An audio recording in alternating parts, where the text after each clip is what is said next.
আসসালামু আলাইকুম। সাবেক প্রধানমন্ত্রী শেখ হাসিনার বিচারের রায়কে কেন্দ্র করে যা কিছু আলোচনা সমালোচনা চলছে, নানান ধরনের বিশ্লেষণ চলছে, সেই জায়গা থেকে নতুন একটি খবর দিয়েছে টাইমস অফ ইন্ডিয়া যে যেই দিনটিতে অর্থাৎ সোমবার যে ট্রাইব্যুনালে শেখ হাসিনার বিচারের রায় ঘোষিত হচ্ছিল, ঠিক সেই মুহূর্তে ভারতের কলকাতায় আওয়ামী লীগ নেতারা গুরুত্বপূর্ণ বৈঠকে বসেছেন।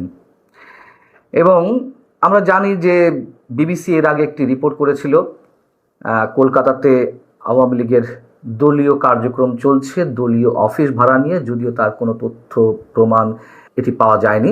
তবে বৈঠক যে তারা করে এটি মোটামুটি সবাই নিশ্চিত। এবং খোদ ভারতের প্রভাবশালী গণমাধ্যম টাইমস অফ ইন্ডিয়া এই খবরটি দিয়েছে।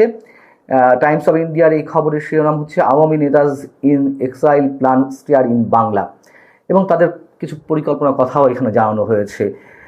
তবে মিটিংটি ঠিক কোথায় অনুষ্ঠিত হয়েছে সে সম্পর্কে বিস্তারিত এই রিপোর্টে বলা হয়নি।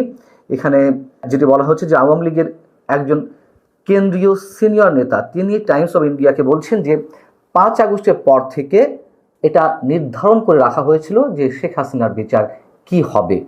হাসিনাকে রাজনীতি থেকে সরিয়ে দেওয়ার বিষয়ে ক্ষমতাসীনরা উন্মুখ হয়ে আছেন, তাই এ সময় তারা বিচার বিভাগকে হাতিয়ার হিসেবে ব্যবহার করছেন। এবং উবায়দুল কাদেরের মন্তব্য এখানে তুলে আনা হয়েছে টাইমস অফ ইন্ডিয়ার খবরে।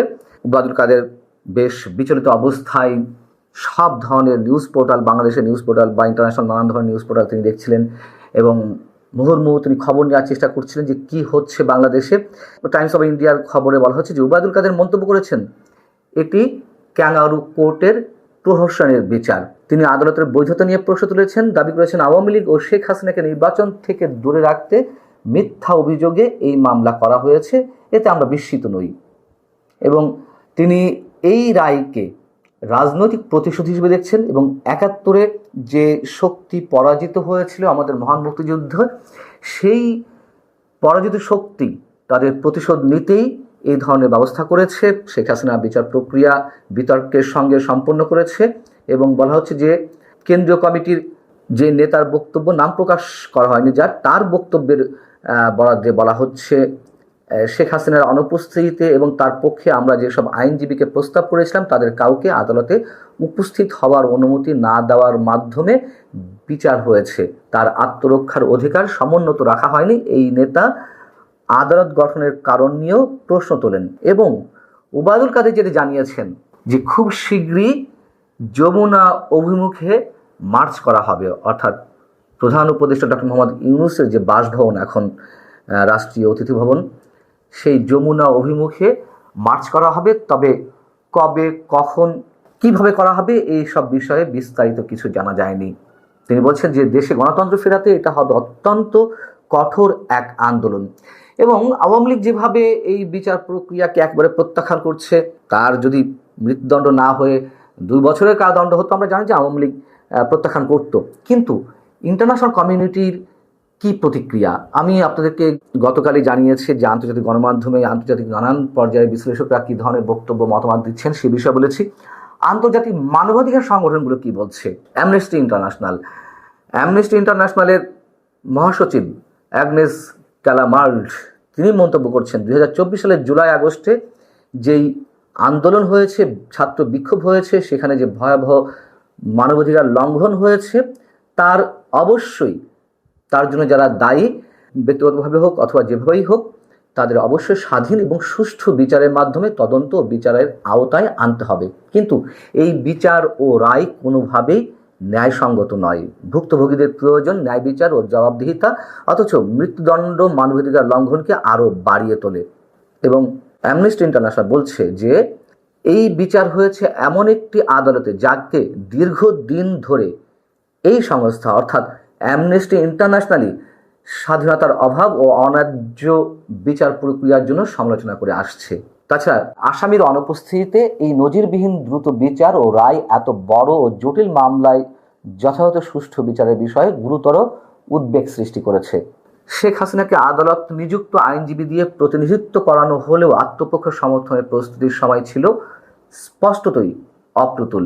এর সঙ্গে যুক্ত হয়েছে এমন অভিযোগ যে পরস্পর বিরোধী প্রমাণ নিয়ে আসামি পক্ষকে জেরা করতে দেওয়া হয়নি, যা বিচারকে আরও অনিয়মের দিকে ঠেলে দিয়েছে। বাংলাদেশে এমন একটি বিচার ব্যবস্থা প্রয়োজন যা একেবারে নিখুঁতভাবে ন্যায়সঙ্গত, সম্পূর্ণ নিরপেক্ষ, পক্ষপাতহীন এবং কোনোভাবেই মানবাধিকার লঙ্ঘনকারীর জন্য মৃত্যুদণ্ড ব্যবহার করে না। জাতিসংঘ বলেছে যে এই মুহূর্তে এই বিচারের রায় খুবই গুরুত্বপূর্ণ, তারা গুরুত্বপূর্ণ হিসেবে উল্লেখ করেছে, কিন্তু তারপরেও তারা এই বিচারে কিন্তু সন্তুষ্টি প্রকাশ করেনি, স্বস্তি প্রকাশ করেনি। একইভাবে ইন্টারন্যাশনাল ক্রাইসিস গ্রুপ সম্পর্কে আপনাদের সামান্য কিছু জানিয়েছিলাম আমার এর আগের কন্টেন্টে। পরবর্তীতে বিস্তারিত মন্তব্য তাদের পাওয়া গেছে। আইসিজি বিচার প্রক্রিয়াকে তুমুল সমালোচনার মধ্যে রেখে বলছে যে আসামির অনুপস্থিত হওয়া বিচার প্রায়ই বিতর্কের সূত্রপাত করে। এই মামলার ক্ষেত্রে যে দ্রুততার সঙ্গে শুনানি হয়েছে সেটা এবং বিবাদী পক্ষের স্পষ্টত সুযোগ সুবিধার ঘাটতিও সুষ্ঠু বিচার নিয়ে প্রশ্ন তৈরি করে। এসব সমালোচনা বাংলাদেশের ফৌজদারি বিচার ব্যবস্থার দীর্ঘস্থায়ী চ্যালেঞ্জগুলোকে তুলে ধরেছে।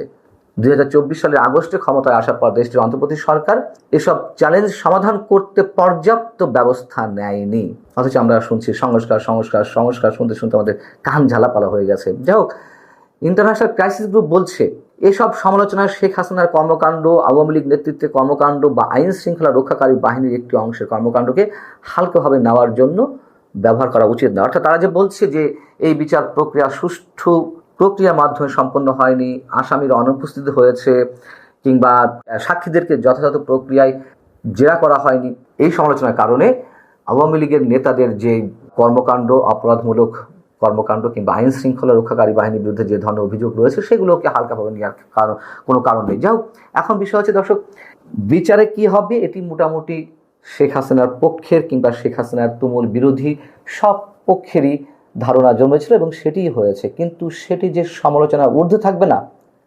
বিশেষজ্ঞ মহল যে ধারণা করছিলেন, ঠিক সেটি আন্তর্জাতিক মানবাধিকার সংগঠনগুলো তারা জানিয়ে আসছে। এবং যমুনা অভিমুখে যে মার্চ করার ইঙ্গিত দেওয়া হচ্ছে বা ঘোষণা মোটামুটি এসেছে, কিন্তু কবে, কখন, কোথায়, কিভাবে এগুলো বিস্তারিত জানা যায়নি।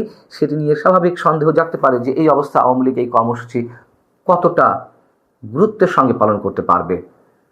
এবং নিঃসন্দেহে এটি বলা যায় শেখ হাসিনার বিচারের রায় এটি বাংলাদেশের রাজনীতিকে আরও টালমাটাল করবে, সেটি যেভাবেই হোক। এবং এই মন্তব্য খোদ আন্তর্জাতিক বিশেষজ্ঞদের।